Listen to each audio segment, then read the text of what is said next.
it came across yesterday. Well, that was Morphine that I played as the intro song. I like this band because they sound jazzy and smoky. It's like you expect to hear something like this when you go down some little steps and to some seedy little place in lower Manhattan. A lot of cigarette smoke and alcohol down in there. Um, I'm really excited because I started to use AI coding, and I want to show you. Um, well, let me just explain what I did. I, I've been doing these RARs where I do a little piece of art and I try to make it more interesting each week. And I mint it on, I forget the name of the place I mint it on, but it's just a regular NFT, and it's an animation and it has music, but I want more. So I thought, wouldn't it be cool if I could find a place where they will allow interactive art, interactive NFTs, and Grok directed me to Object.com. He said they're really friendly with that. They're on Tezos, a little cheaper. Big community of collectors there. A lot of people on that site, Object.com. So I thought, well, why not mint my interactive NFTs on Object.com? Now, I've spent the weekend trying to figure out how to make this thing interactive. And I asked Grok, can you write the index file for me, the code? So it did, but there was always something a little wrong with it. But Grok has such a polite voice there, it's like you're talking to a friend who's complimenting you at the end of every message. You're so great. You're doing great. This is going to be so thrilling to see when you finish it. Can't wait to see it.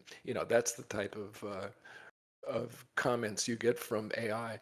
And so anyway, I kept going back and abusing this pseudo person. Uh, Fix this. How about this? Fix that. No, this is still not working. Do it again. Do it again. And it kept coming back and back. And finally, I got to where I liked it. So here's I'm going to show you here in my screen that I'm sharing uh, this NFT that I'm going to mint it on Object.com. I'm going to put a price, say I'll mint 10 of them, and then I'm going to transfer one to everybody who's here who has given me a wallet address. And then, if you want, at some point in time, you might be able to sell it if there's a market for it. Anyway, here's here's what it looks like. See that?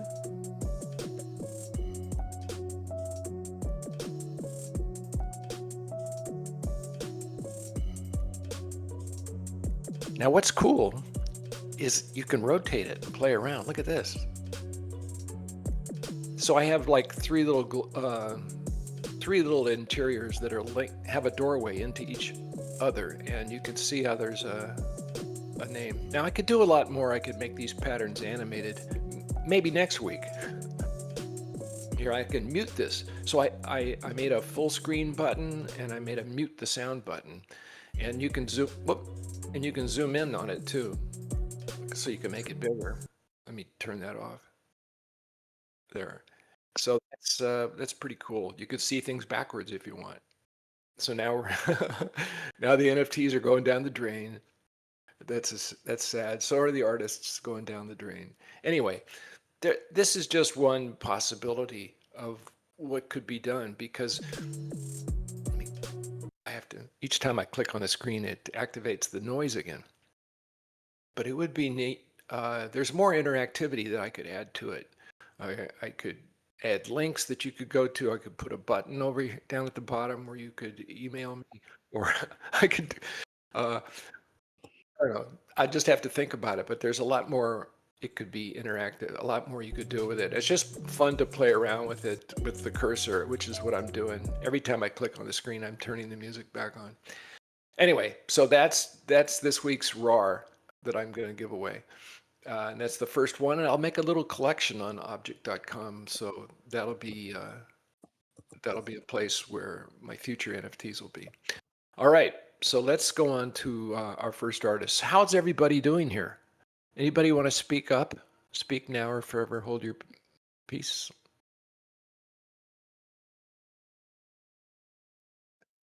All right, I'll keep talking. But feel free to break in if you see something you want to talk about. I hear somebody's mic. Is that you, Charlotte? I can't even find how to talk. You're doing it. I can hear you Oh, loud and okay. clear. Then I guess it's my mic is on. Your mic Hi, is on. everybody. Hi. I'm glad you're joining us. Last week you had a project working and you couldn't join us, and we missed you. Thank you. Um, I I'm miss you guys too. oh, good. I'm going to put the artists' links right now, the three artists that I'm talking about today. So there they are. The first one is this guy named Kleiner High, and you can see it on the screen right now. This is his X page. Kleiner, I don't know how he came up with Kleiner High, but because I think he's either in Korea or China or something like that. I know he's Asian. So, and he's on, I don't think he does NFTs, but he really should. He's he's a production artist, meaning he does concept art, and he also does a lot of stuff on ArtStation. Here's his ArtStation page. Um, let me see here, Kleiner High. Let's go to his page. Yeah, so he's got all kinds of cool stuff here to look at. He's quite the illustrator. I mean, science fiction, ancient times. He can draw it all. He can paint it all, and he likes to create stories. He does books where he writes the story and illustrates it. So he's pretty amazing. He's got an X account. Does he have Instagram? Yes, he has Instagram as well. Look at this picture. He also teaches, so he does a painting course. But look at the detail on this picture. Just really, he creates these imaginative worlds. They look like they're from the past. Um, Here, let's go up. Look at this picture here. It's okay. So it's a staircase, like in a monastery, and there's these windows, and there's someone down there in the bottom corner walking up the stairs. But look at the ceiling. He painted this leopard or Chinese dragon on the ceiling. And if you get a little closer, you can see it there. Just so imaginative. And then he's got these little dragons or lions coming up the side between the windows. That's just he's so imaginative. Um, Here's another example. This dancer with red gloves on and a mask. And look at that mask. Spooky. It's called Weirdo Dance. This is a work in progress. He says, I'm really happy with this, even though it's just a rough sketch. So it looks like he's painting in Procreate. You see how if you look at the dots on the clothing, it just looks like they're just hand drawn. Well, he makes every time he posts a work on Instagram or X, he always says no AI, no AI, and then he says peace. So he's proud that he's not using AI, but it's amazing. I mean, his detail is as good as AI. Look at this. I mean, he really gets a time of day feel, a light, and the haze of this river scene and these people, these peasants on the edge of the river, and he always puts plant life in here that's always fascinating. If I look at let's look down here. Yeah, this one is really amazing because look at the detail. That's the kind of detail you would expect AI to produce, and yet he's just doing all this with his hands and his eyes. Look at the skull pattern that he has on this warrior's garment, and then he's got these beads around this cat's neck. So it's like a cat holding a samurai sword. He does character design, and he does illustrations for stories. So it's a cat. This one I really love. This is a beautiful piece, part of a longer story. And you see, it's like a drone view of a purple walkway with noblemen walking on it, and there's these lights that are on top of ornate lily pads. They're worldly, you know. This is like a scene from Avatar, right? This is another world that he creates out of his imagination. So I just think he's amazing. It would be really nice if he would do NFTs. Here's a rough sketch, a round brush practice. So yeah. So what do you do with round brushes? You make lily pods, lily pad leaves, because they're round. And then he's got a figure there with a lamp walking in the water.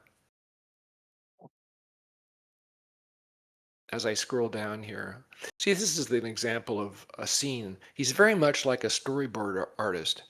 He's got the story here written on the right-hand side. You probably can't read it, even though I'm sharing the screen here. Let me see if I can make it a little bit bigger. Does that get bigger? That gets bigger. So what he's written here on the right-hand side is that we walked along a beachside path. There were residents all along the road, just gazing out over the sea. My friends and I couldn't help but do the same. It was so warm and peaceful. Looking at the beauty of the waves, I thought of the lovely little princess. It gave me a strange, slightly sad feeling, but I still had a good time with my friends today. So here's the scene then. He's got this main character with a funny hat here, and then he's got people sketched out, and they're all standing along a wall looking over the boats at the waves beyond. This is part of a longer story. Um, here's an older work, and it's a scene from maybe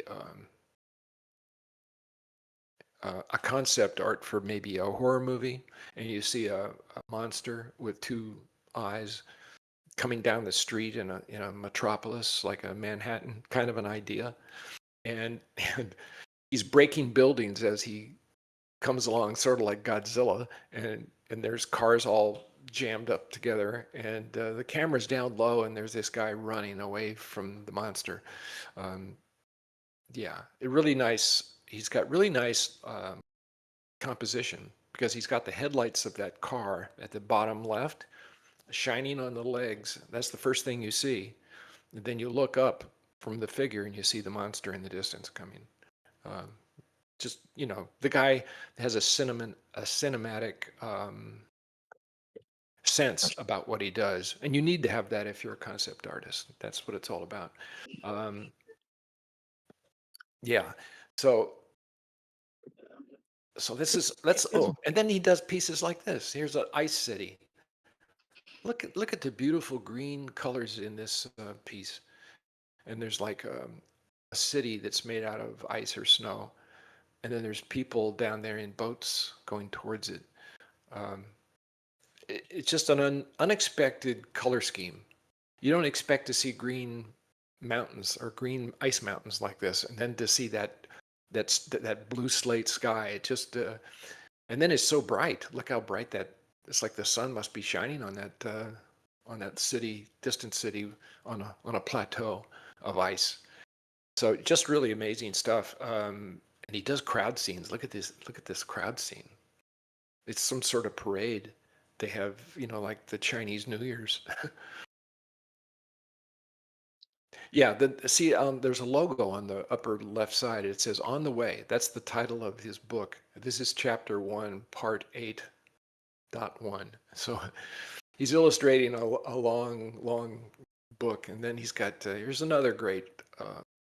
This is a beautiful composition as well. Looks like an old master painting with these the old Dutch burgermeister sitting there drinking beer back in the days of the 1600s. It looks like that, but they're not. They're more like it's more Asian somehow. There's an Asian feel about it. Some of these figures have masks on, um, like Mardi Gras masks. What's it say down here at the bottom? It says, "I still remember sneaking a peek inside the bar one day. It feels very harmonious. I feel new to these scenes where people are drunk and talking nonsense. But Aunt still won't let me in. Let us in." Yeah. So this is all translated because I don't think English is his primary language. So this has got to be translated text from his book. Anyway, let's go back to ArtStation here. Just take another look at some of his projects. Where should I start? This one's really different. Here we see a 3D scene for, and it says this was done for a Netflix series. It's called Love, Death, and Robots. Does anybody know about that? Has anybody seen Love, Death, and Robots? I've never heard of it before, but that's a scene from it, and it looks like he works in 3D. Yes, he does, because look at these. Maybe these are just drawn, not actually 3D. But see that he's drawn for the producers of the show. He's drawn the room so they can plan out the scenes of action, or the framing of the shots. Here's another room scene. Well, it's the same room from a different angle. You can see the table's the same, has the same stuff on it. And then this looks like the hold of a ship. Okay, I know this because I've seen it before. But so it's a diagram of the hold, like under the deck of a big wooden boat. And then here he's got I guess diagrams showing the barrels, whatever it's carrying. And so then look, he draws the top of the deck. So here's a scene from the for the movie, I guess, or for the series. That's a really detailed. Look at this. There's a guy swabbing the deck. He's got a mop. He's standing there on the deck, the poop deck, getting the poop off the deck. Here's the poop deck in the back there, the captain's quarters, those two doors in the upper left. And can I make this bigger? I can't. What about this? Does this make it bigger? Yeah. This makes it bigger. Oh, look at that. I can zoom in. Okay, so you see the mast with all the ropes tied around it. There's the glossy deck. This is all drawn, it's not 3D. That's the name of his company down there at the bottom where it says Tacit Sign Studio. Yeah. There's the rigging. Okay, so how do I get out of here? All right. I gotta go back. All right, so then look at here. I love this shot. Here's in the hold of the ship. Let's make this one big too. And it also has a great composition. Look at how he does the guy, silhouetted by the light coming down. There he is. See, and it's a rough sketch, but it's good enough so that a producer or director knows exactly how they're going to frame that shot. He's got the piles of rope and the barrels and chests and stuff like that. Look at these windows. I like the ribs of the boat showing through. Yeah, this is so to be able to either research all this and then draw it out and have it look so real is such a great talent that a concept artist has developed. Nobody starts out knowing this much, and maybe they don't know that much until they do a little background study at the beginning of the job, but they become quick experts, and then they start making these amazing drawings, and it really nails down the production scenario for the director. He knows exactly what he wants, and if they're going to make this scene out of CGI, well, then the modelers know exactly what they have to do, just based on this guy's imagination. So that's the beauty of being a concept artist. It's sort of like being a storyboard artist, but it's more detailed than that. I was a storyboard artist for like 10 years in Manhattan, and I used to ride my bike all over Manhattan, delivering storyboards to that I drew for commercials, right? And I used to like to draw when I was coloring these storyboards. I like to make the women redheads, right, red hair, and so sometimes I would see the commercial for the storyboard that I had worked on, and they had hired an actress with red hair. just because that's the color I chose when I was working on the storyboard. So sometimes the stuff you put into it persists and shows up. Um, okay, so that's Kleiner High, kleinerhigh.art on Instagram, and on X he's just Kleiner High. So I'm going to move on. Let's look at our next artist, shall we? So does I liked some feedback too. So if you guys like these artists, if you like to see guys who are like concept artists, let me know and I'll show more. This guy coming up here, he's Toshiyuki Nagashima. He's from Brooklyn. No, he's from Japan, I think. Toshiyuki Nagashima. Um, why do I like this guy? Well, I look at his name on X, or I look at his stuff. It says he's a design engineer, a creative coder. I like that. He works on UI and UX, user interface and user experience. He also does AI. Um, he has a Behance page. I don't know what else he does, but I think does he do? Well, he doesn't show me. Let's go to this link that he provides, Metaphor, and see what's there. Metaphor. This just looks like it's a design a design thing. He's a designer more than he is, but he's a creative coder. So that's the hook. That's what gets me, because when I see creative coder in the title, then I know that he's probably on Verse or Art Blocks or FX Hash, one of those. And I bet if I copied his name and put that in, I would find something like that. I would find where he's at. It says I can view more links here. Well, no, those links don't take me to what I want to see. So let me go back. I want to see, well, I'm looking at his art.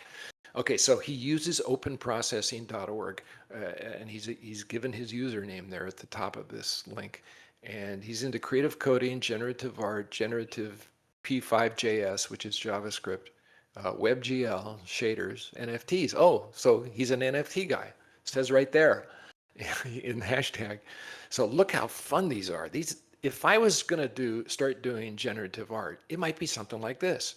I see spheres that are getting bigger and smaller, and they're linked. Isn't this? And look at the colors overlapping, and they're cool gradients, and you can sort of see through the walls. There's a lot to like about this piece, and it's animated. It doesn't have sound, but it's got a lot going for it when it comes to animated art. I mean, generative art. Now, if he could make, if he had uh, a random snippet of code in his algorithm, then each time this was minted, it would look different. It would have different colors, different pattern, different design, stuff like that. And so that would be part of a larger collection, maybe 100 or 500 pieces, each one selling for like $100. So when he sells out, he's rich, right? That's the idea of Art Blocks and FX Hash is to generate many one of ones so that you can get rich, and a lot of those guys do. Many don't. Most don't get rich, but some get super rich. I mean, millions of dollars rich. So here, let's look at some more of these. They're really nice. They're colorful. This one's almost 3D. It's got 3D shapes that have been generated by code, and they're intersecting, and where they intersect, they change colors a little bit. It's kind of interesting. I don't know if these are one-on-ones. I don't know where he's selling his NFTs. I'd have to put his name in. And because I was snow shoveling so much over the weekend, I didn't get a chance to dig in and discover. I'm sort of digging in and discovering right now with you because I didn't have time to do it otherwise. Yesterday I spent the whole day shoveling snow, and my back is killing me now. I'm paying for it. Look at this one. See, this is something I'd love to do. I'm really smitten with spheres, right? So that's right up my alley. Oh, like are these spheres coming at me, and the spheres have sphere patterns on them, polka spheres,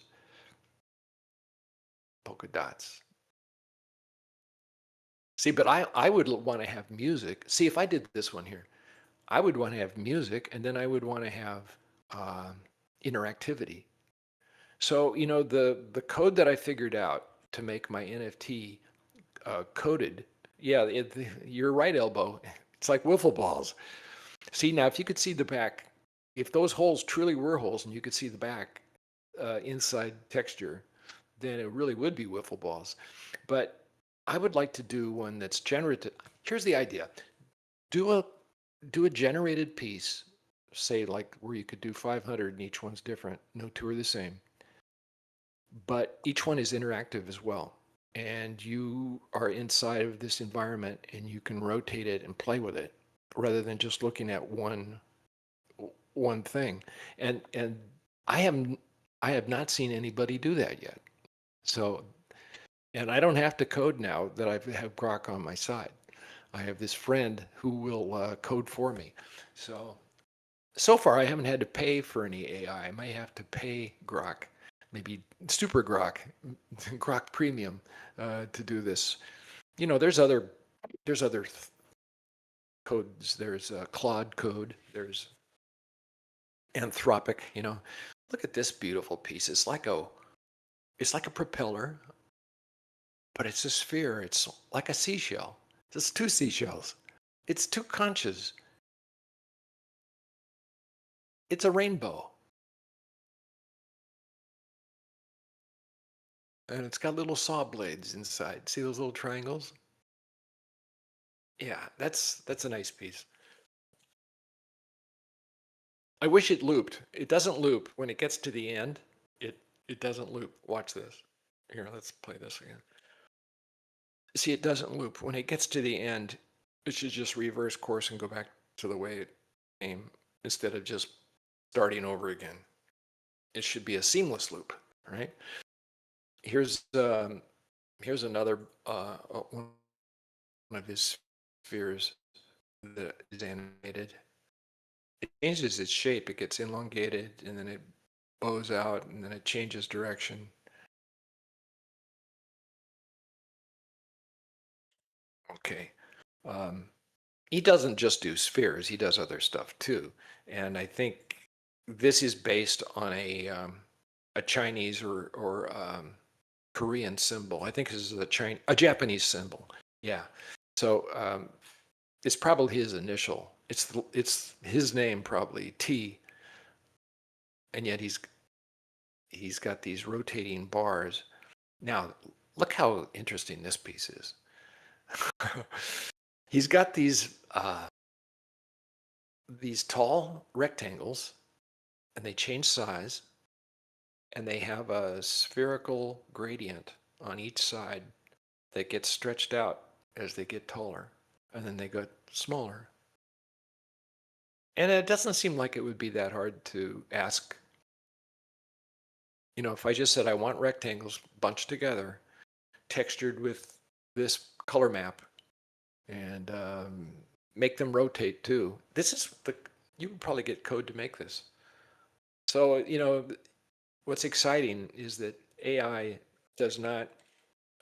is making it so that not just the select few brainiacs who know how to code can get in on this type of art.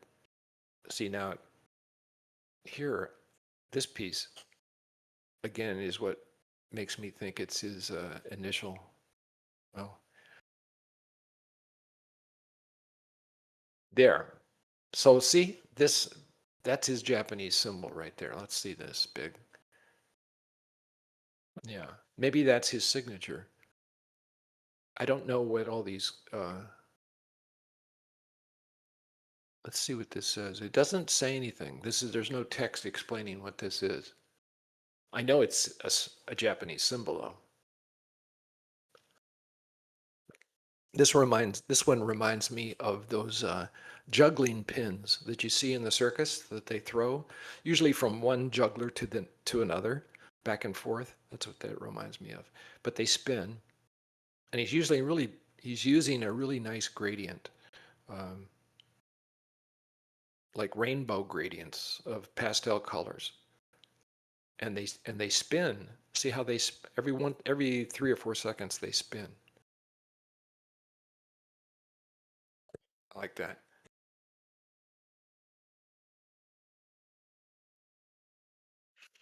Here's another simple piece. It's just a cylinder. These are just hollow cylinders.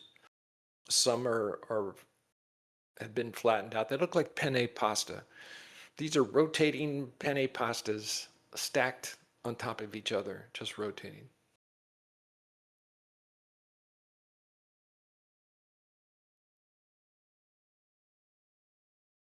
This one's nice too. I don't know. What's that look like to you? It's like thumbtacks or something, or screws. They're turning like screws. I think they're Phillips head screws.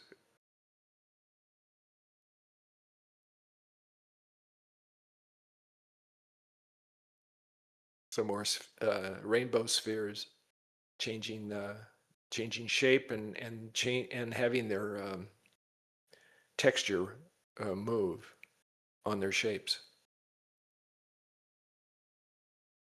So it's fun seeing this guy's work. Here's a Mondrian style piece. It just it's very imaginative to me. It combines geometric art and color, and it's playful and it's generative. So there's many types of art to appreciate. I appreciate art that's made with code. I appreciate the amazing skill that watercolorists or concept artists have built up over the years. It's all really fun to watch and to appreciate. And sometimes you see something like this, and it gives you an idea, and you look at it and you say, "Well, this is pretty cool, but what if it did this, or what if it did that?" And I think that people who don't have the stigma of observing other artists and copying or admiring what you like. I mean, that's how you get better, right? Um, all the great artists of the past were apprentices at one time and had to copy other people's work. So I don't have any complexion about borrowing ideas. This one is especially nice. Look at this one.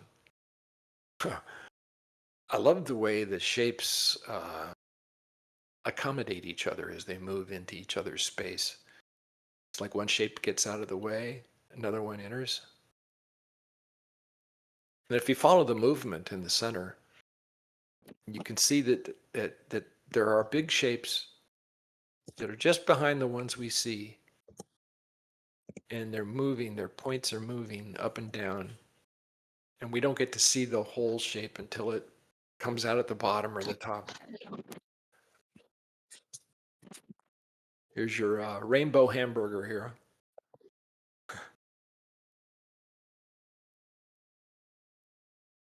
So, oh, this one looks like reminds me of pottery, or it's a top. You know, it's just rings. It's just rings that are changing their shape um, relative to each other, and their textures change a little too. Yeah,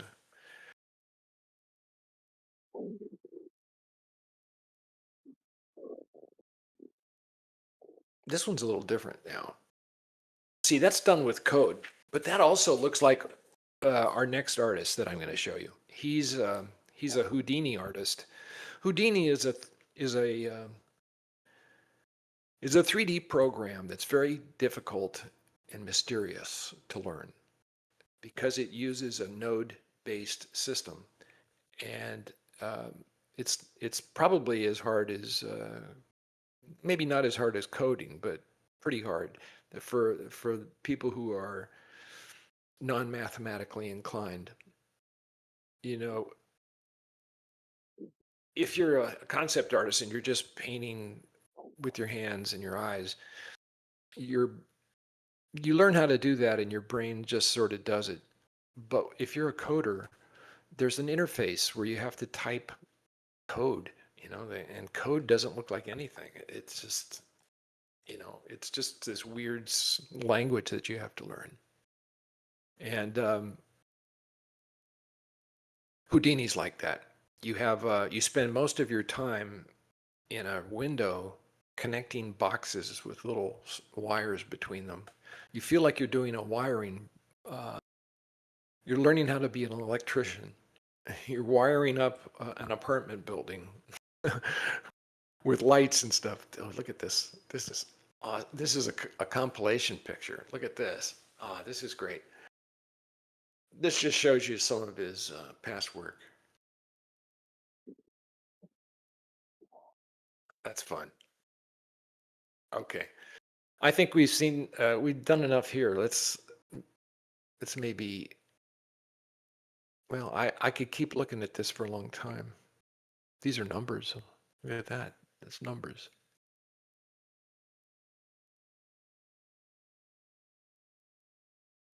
I sort of see numbers. I see 3, I see 6, I see 7. Maybe I'm wrong.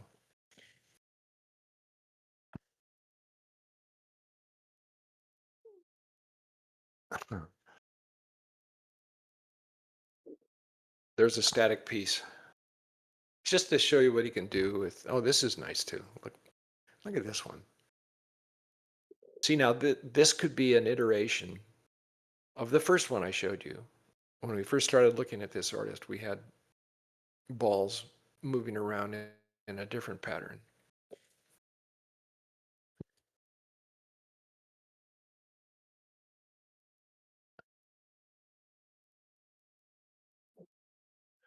Okay, we got to look at this one. This is like uh, kaleidoscope. It's done with code, and it has these strands that are changing. Oh, look at that! See it. It has a moire. Those lines create a moire pattern that flickers when they intersect each other, and then it vibrates in your eyes. It's coming up right now. That's nice. That's like an iris. Here's another one like that. Yeah, I think these are really fascinating. This one's got many more. That's called a moire pattern. When you see those waves coming out of the center, caused by the intersecting lines, it's like it's breathing. All right. This guy's been posting so long that he's got a ton. You could just go and keep scrolling and just see really interesting stuff like this. That's a fun little piece. Nice colors too. He has a really great color sense. He's always using gradients wherever he can. All right, but I want to show you the next artist. That's this guy. His name is Ricky Retouch. What a cool name, Ricky Retouch. Retouching is sort of I used to know retouchers. Retouchers are not somebody who touches you twice. A retoucher is a guy who would take a photograph and he would make a print. This is from the old days when it was called retoucher. It would take a print and then he would change things in the photograph print by hand with his talent, with his hands and his eyes. And using dyes, he would take a dye transfer. This is back in the 80s, and he would. This is how photographs were altered when you did a photograph for advertising. If it wasn't perfect, you hire a retoucher. So you always had a retoucher because nothing's ever perfect. You always have to highlight something or change something. So they were called retouchers. And then when the computers came in, then all they did was just switch to Photoshop. So they were photo retouchers and digital retouchers. And they've been doing stuff right up till about AI. and then they're getting replaced by AI, because you can ask AI to take this person out and put this other person in, and silhouette this tree, and I don't want to see any sky between the leaves. Silhouette it. Well, now AI can do all that automatically, so we don't need the retouchers anymore. So when I see the word retouch here, it's like a flash from the past, and I like the alliteration, Ricky Retouch. That's cool. That's a cool name. But his real name is Chad, and he's in Atlanta, and he's a Houdini artist, and he puts that right after his first name, Chad and Houdini artist. He doesn't want people calling him Ricky, I guess, but that's his name, or at least that's his ex name. So here it says, I'm Chad. This is his about text here. I'm Chad, a self-taught graphic designer and 3D artist based in Atlanta. My creative journey began in my teenage years, and I've been creating ever since. I specialize in 2D static designs and 3D simulations using Houdini. Procedural techniques are at the heart of my process, leading to generative artwork that I hope challenges conventions. So what's nice is he has a link tree, and so we can look. He's got a really extensive link tree. Uh, he's on OpenSea. He's on Zora. He's on Exchange.art, which is Soul. He's on Warpcast, Twitter, Rodeo, Object.com, Foundation. So if we look at his Foundation page, let's see if we can do that here. Okay, so here we get to see his prices. And again, this is the type, this piece here called 9 Winds.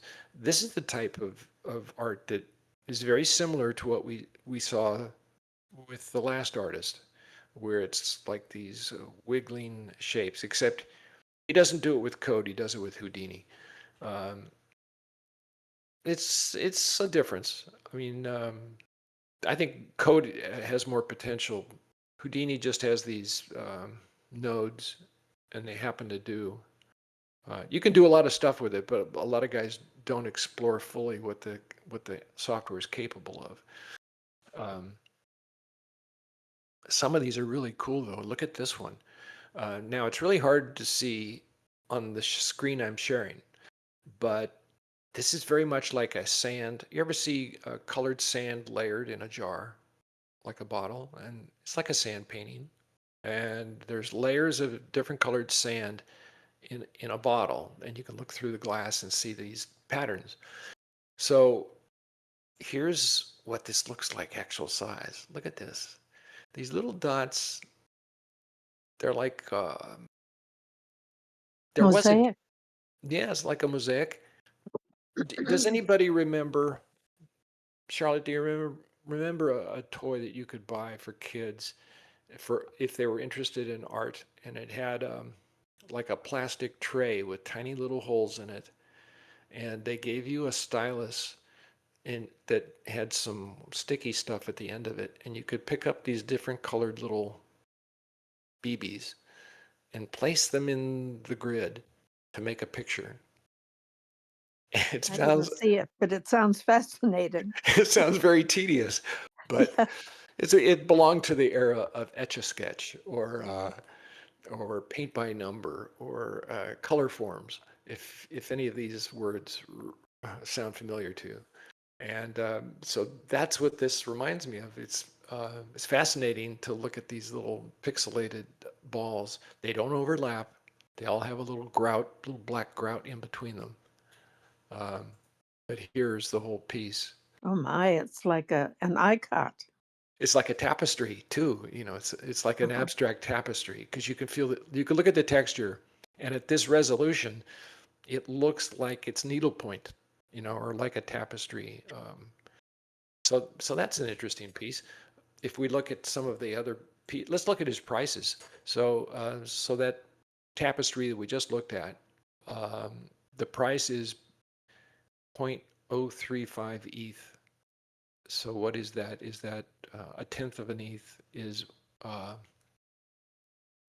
$300, and this is a third of that. So this is about $100.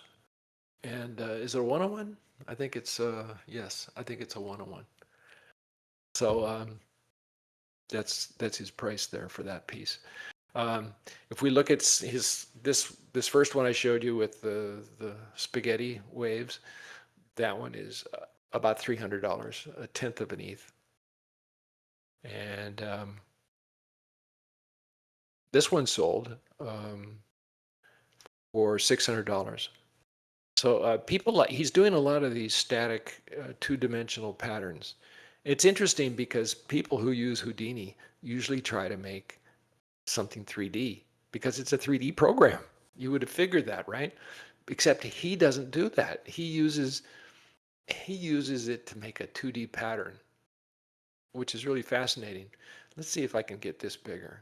Let's open this up in a new page. Okay, look at this. See all these little I don't know if you can see this, but there's little patterns underneath the black lines, color patterns, and everything's like off register a little bit. So it's sort of like there's an orange outline around the black line or a red outline. Everything's not lined up perfectly, so colors show through, and it makes it more interesting.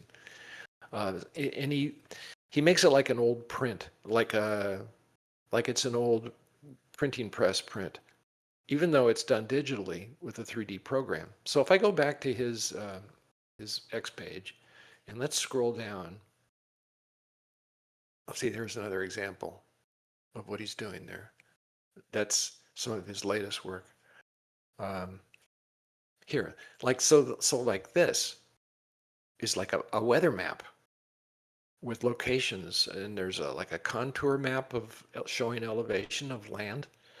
But this is all generated in his 3D program using nodes to do it. So as I scroll down here, I think I see well, I just have to stop at this one. This is one of my favorite pieces. It's like the first one. It's like the one I showed you with the little balls, but I like the pattern better, and I like the colors better. So if I was in the market for an NFT right now, I think I'd get this one. I like that one a lot. This is typical. This is typical Houdini style stuff. You see the flurry of spheres at the bottom that look like they're in a vortex, and the other ones are jumbling. And there's a physics about them. Each ball is pushing another ball. They don't intersect. So this is a 3D program. He's colored it like a cartoon, with a shadow, hard edge shadow on these little balls.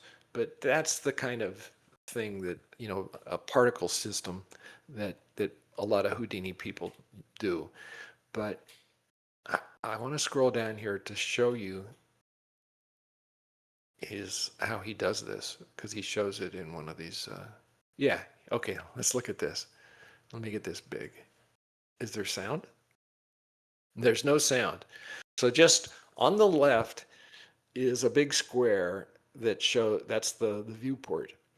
But now look at the right-hand side. That's where he does all his work.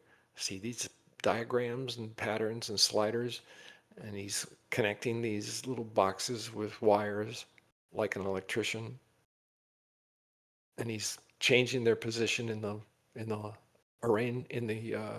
arrangement. And each one does something more, does something procedurally.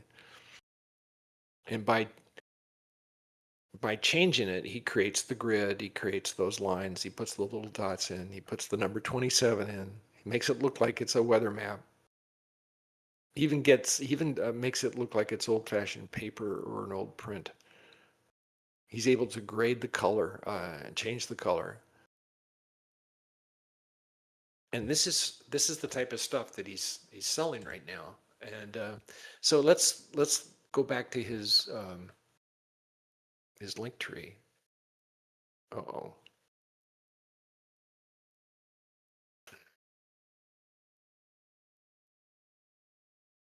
My browser just froze, and it's not being responsive. What am I going to do here? Okay, I minimized it. Now I'll maximize it. There it is.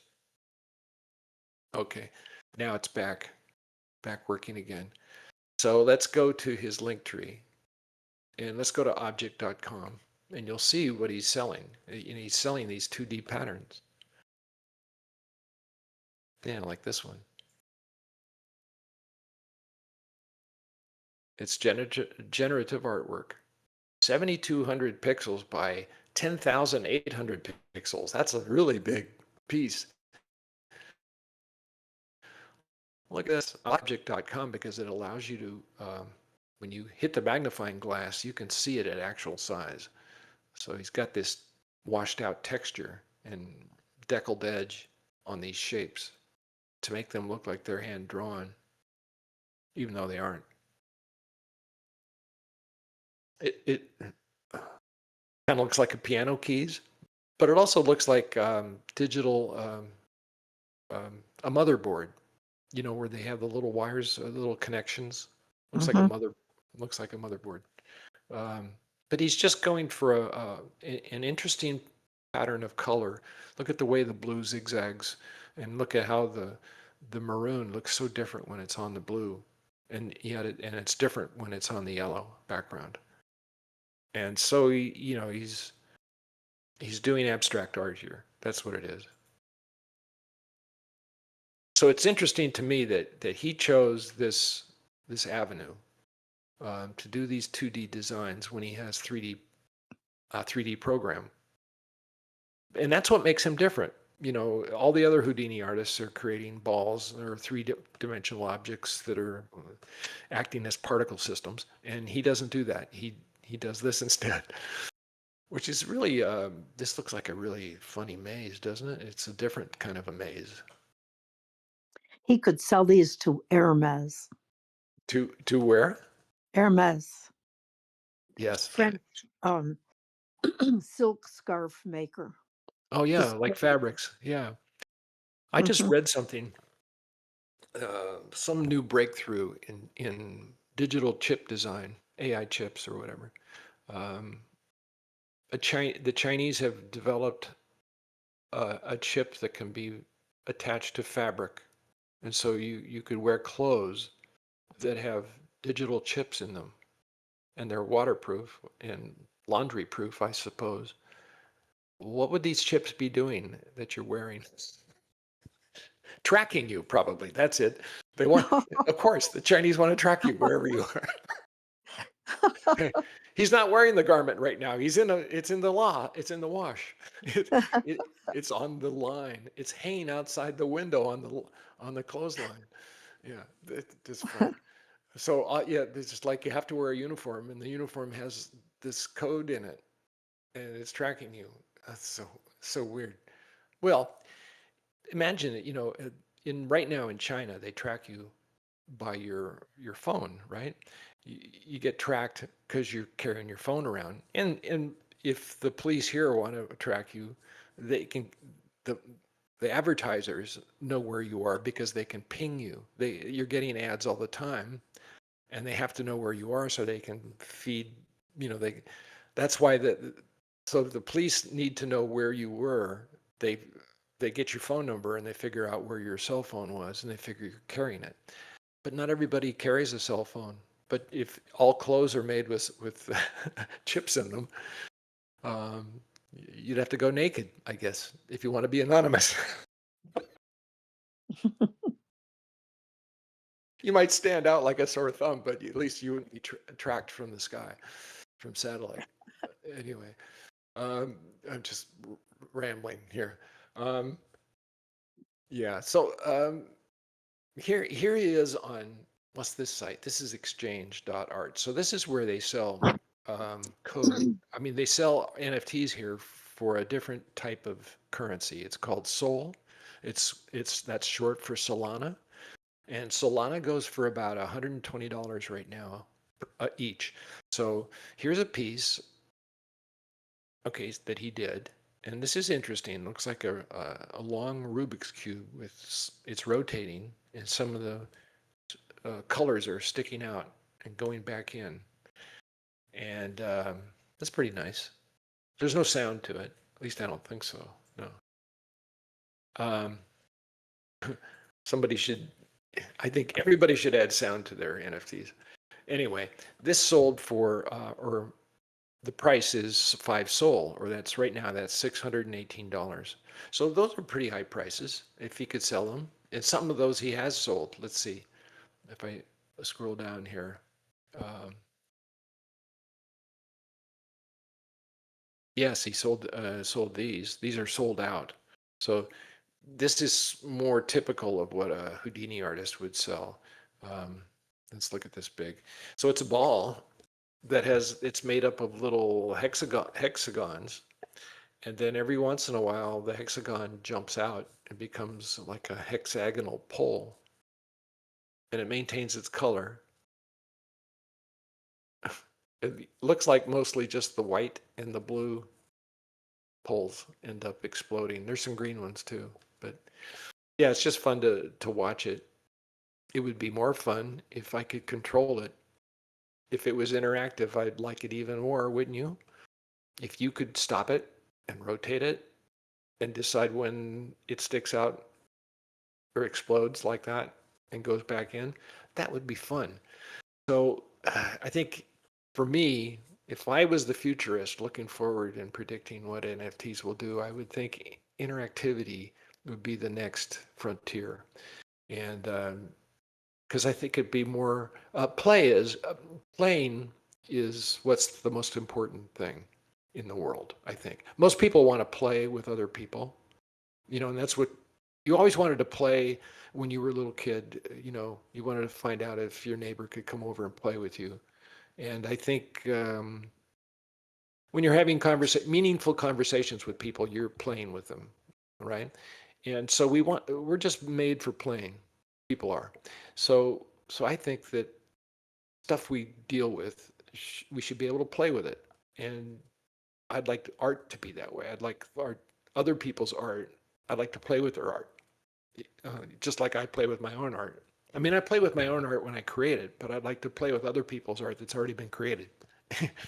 So if they make it interactive, that will give me a way to play with their art.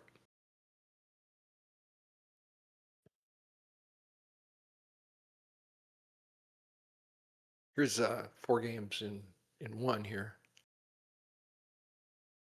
This is what Houdini's really good at.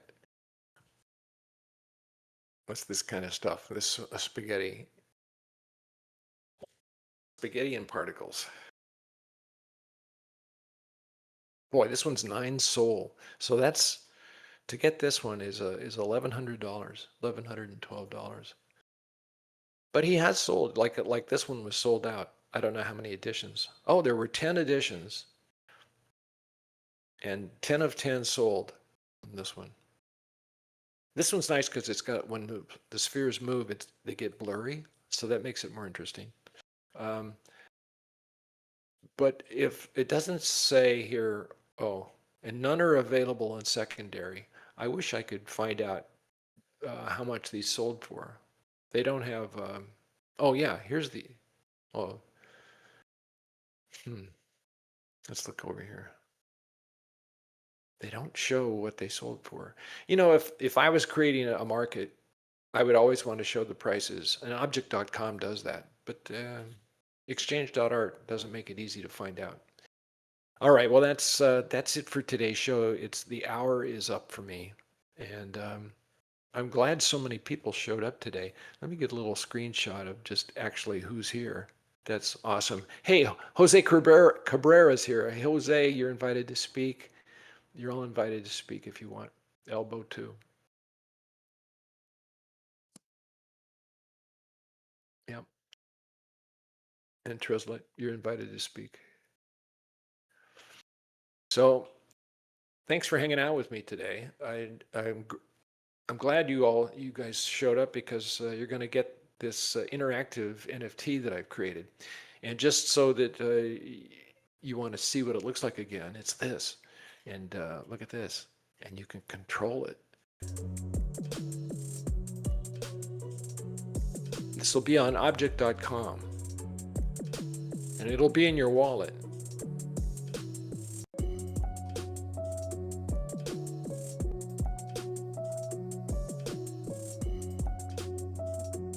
This is just amazing. Yeah, thank you, Jose. Yeah, I'm trying to make things interactive these days, and so I asked Grok to help me with the code, and it created an index file that called up some interactive 360 interior of a sphere type thing. And so I have a lot of artwork that I can map onto the inside of a sphere. So the one you just saw is 3 spheres that are connected by a little doorway to each one. And so I put the 3 words of the show in each sphere and then just have the camera rotate through it. But what's nice about the interactive thing is there's an invisible camera that you control. So when you scroll with your cursor, you're turning that camera around and seeing different areas that are moving. So I create a movement, but then you get to look all the way around. It's sort of like it's like being on a people mover at the airport. You know, like one of these horizontal escalators, and you're on it. It's moving, but you can look in any direction. And that's what being inside of one of these spheres is like. That's interactive. You can look anywhere you want, and if things are moving, you can look at them or not look at them, or you can follow them. So it's just more stuff. There's more variety when you play with it. Anyway, that's. Any other comments? Anybody see something you? Who was your favorite artist? What stuff did you like today? Kleiner Hai, or Nagashima, who was our second guy, or Ricky Retouch, our last guy. Let me know if you particularly like one of them or the other. I wasn't. I was just listening to the conversation, so I was not seeing the art taking care of some here. But you're like a blind man, Jose. Yeah, but I enjoy to listen to you curating this art, and I just got amazed by the NFT you shared, and I do wonder if you can make like a chronology of the art you have shared, and then people can pass through this. Yes, I used to have a link tree, Yeah. and then I kept adding. You know how a link tree will have, you can add different entries, right? And you can have a really long one. Well, I had hundreds, and then Linktree started acting up. It didn't like the fact that I had like 500 artists with their links that you could click on each one, and it would take you to their X page or their Instagram. So I think what I'm going to do is I have all the names of every artist that I've covered, and it's probably about 1,000 by now because I've been doing this for 4.5 years. Every week I feature 3. So I think I'm going to create a PDF with all the links and just to have it always available, and I'll just add to it. And I can drop the PDF in every show, and that way if you want to see the artists that I've covered, yeah, it would be a nice thing. So thanks for reminding me about that, and I'll see if I can get it started. I have to go through a lot of files to locate all those names, but it shouldn't be too hard. I keep show notes. Oh my god. I keep show notes for every week. 4 years of shows translated into an interactive experience. We can check it out and then click on the art and and control it. That's like time traveling, and it's an amazing synthesis of the curation work you have been putting into. Yeah, I want to make the NFTs that I give away more interesting, and I'm going to start. See, what happened was I did some 4 years ago with Indefatigable. I don't know if you know who he is. He's on Discord and he's been around a while. Oh yeah, sure. 100%. Yeah, his name is Indefatigable. Okay, so he's on Discord. He's been in a lot of projects, and he's a friend of mine. Robert. Yeah, Robbie is his name. Yeah. So anyway, he's a coder from a long time ago. So when I first did these, I had the idea to do these interactive pieces. He helped me with the coding, and we made we made a group of them on OpenSea, and we minted them.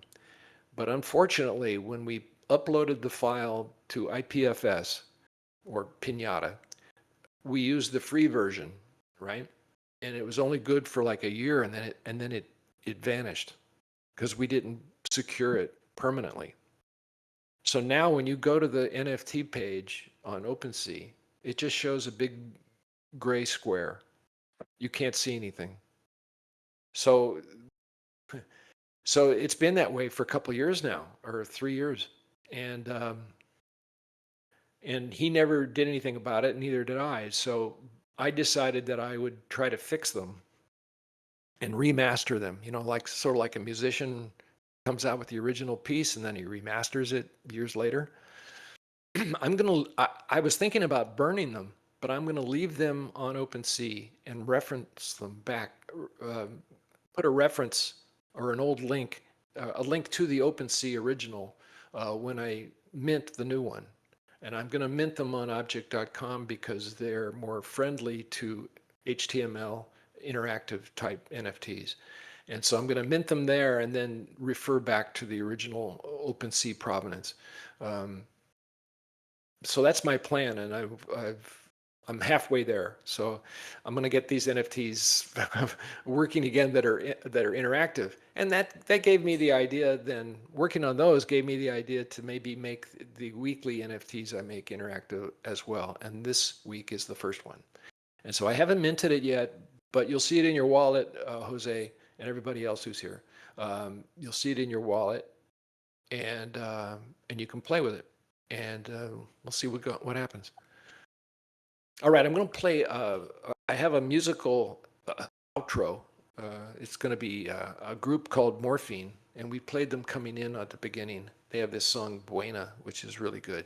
But I like this. It's a really weird song. Is this next one? It's called "You Look Like Rain." You look like rain. It sounds. It sounds. It sounds like an insult, but it's actually a compliment. So here I go. I'm going to play Morphine, You Look Like Rain, and I'll see you guys next week. All right? Thanks for coming. Appreciate it.